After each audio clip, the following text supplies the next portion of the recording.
Language is very important, especially when working with youth.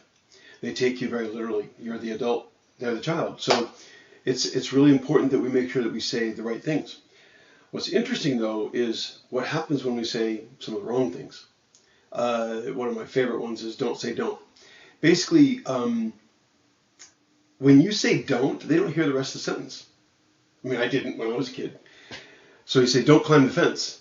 It's like, dude, oh, fence, let's go climb the fence. That's cool. And, they never thought of it. But they didn't hear the don't. So my favorite one in soccer is don't hit the goalie. Well, duh. I mean, we all know don't hit the goalie. But what's the thought in their head? Don't hit the goalie. They forget the don't. So when you use don't, it's really just kind of a word that gets ignored.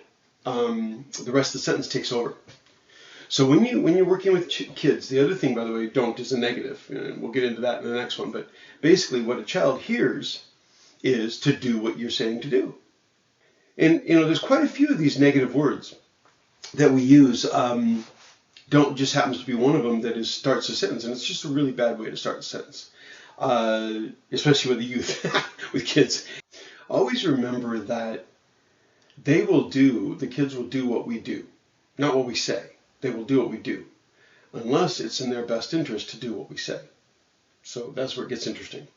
So we're going to watch our words, and what's very important is that we make sure that we have everything in a positive manner. I'm going to address what if real quick. What if is just is such a horrible way to go down the path, especially girls. Girls tend to ask a lot of what ifs. They want to know the boundaries. They want to know where can I do this without getting in trouble, so to speak. And then boys just want to know how to win, how to win the game or whatever the drill that you're trying to do in the practice.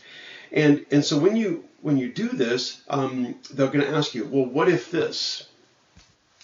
Or they're going to ask you, what if that? What if this?